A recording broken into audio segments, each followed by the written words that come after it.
İndi danışaq hecadan. Heca nəyə deyilir? Tələffüz zamanı sözün asanlıqla bölünə bilən hissəsinə heca deyilir. Hər hecada bir sait hərf olmalıdır. Sadəcə bir sait hərf. Məsələn, deyə bilərəm ki, ata sözü. Ata sözü iki hecadan ibarətdir. Amma bu şəkildə, baxın, bu şəkildə hecalara bölünəcək. Yəni, bu şəkildə hecaya bölünməsi düzgündür. Bunu yadınızda saxlayın ki, sözün fonetik təhlilində hər zaman vurğusudur, hecasıdır, ahəng qanunudur. Bunlar sözün yazılışına görə aparılacaq. Digər başqa ağlınıza nə gəlirsə, hamısı sözün tələffüzünə görə aparılır. Yəni, bu sizin yadınızdan çıxmasın. Hecada əsasən qarşılanan məqamlardan biri sözün sətirdən sətrə keçirilməsidir. Sözün əvvəlində və yaxud da sonunda qalmış tək saiti sətrin sonunda saxlamaq və yaxud da sətrin əvvəlinə keçirmək olmaz. Məsələn, mən ana sözünü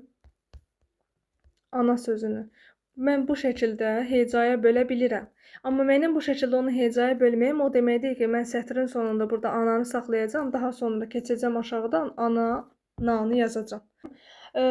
Bir hecalı sözlər sətirdən sətrə keçmirlər. Məsələn, deyirəm buna tort sözünü, deyə bilərəm kənd sözünü və s. kimi ağlınıza gələn bütün bir hecalı sözlər sətirdən sətrə keçmirlər. Rəqəmlə verilən ixtisarlar heç vaxt sətirdən sətrə keçmir. Məsələn, mən buradan yazmaq istəyirəm 35 kiloqram, tutalım kiloqramı buradan sıxışdıra bilmirəm, keçim buradan kiloqram yazım, olmaz. Və yaxud da yazmaq istəyirəm 76%, məsələn, mən 76-nı buradan yuxarıdan yazıb, keçib aşağıdan faizləri yaza bilmərəm. Bu da yanlışdır. Yazmaq istəyirəm 130 santimetr, məsələn, 130-u yenə də yuxarıdan yazıb, aşağıdan santimetr sözün yaza bilmərəm. Yanlış tamamilə. Daha sonra sizə danışa bilərəm. Mürəkkəb adların ixtisarları da sətirdən sətrə keçmirlər. Məsələn, deyirəm budu olsun və yaxud da adı olsun və yaxud da BMT olsun. Bunların heç biri sətirdən sətrə keçməyəcək.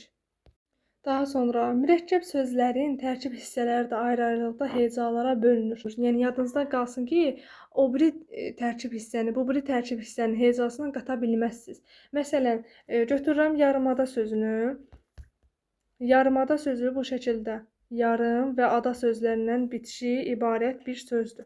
Mən bunu yarım, da və yaxud da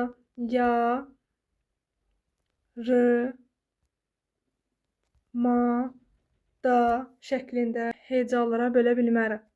Mən bunu bu şəkildə böləcəm.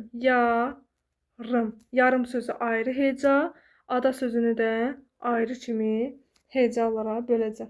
Bəli, hecadan və sözün sətirdən sətrə keçirilməsindən də bu qədər. Bildiklərimizi tətbiq edək. Deməli, hecalara düzgün bölünməmiş sözlər cərgəsini müəyyən edin deyir. Soy, ad, bu düzgün bölünüb, hərbi söz də düzgündür.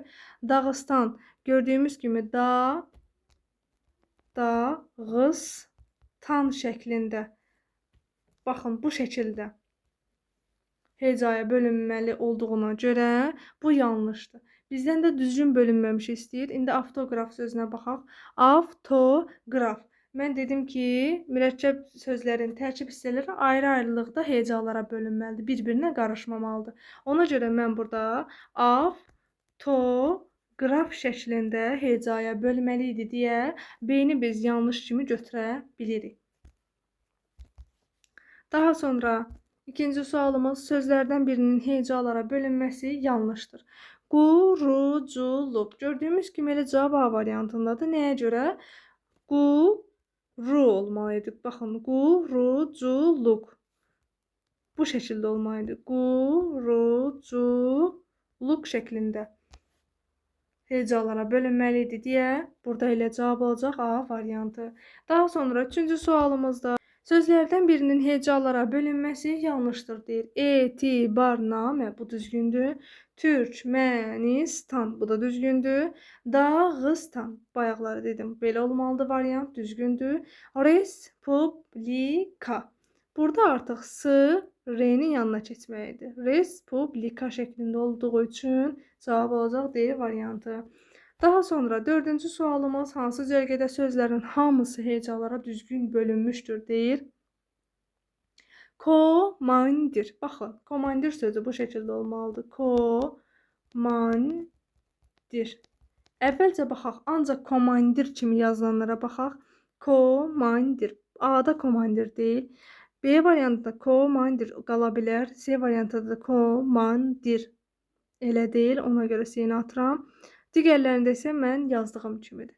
Digərində sözə baxaq. Yazıçılıq. Yazıçılıq sözü belə olmalıdır. Yazıçılıq şəklində.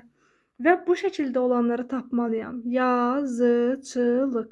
Görürsünüz, bu sadəcə Y variantındadır. Hələlik Y variantı qalsın. Digər söz isə protokol sözüdür. Protokol sözü də bu şəkildə olmalıdır. Protokol şəklində. Cavab olacaq Y variantı.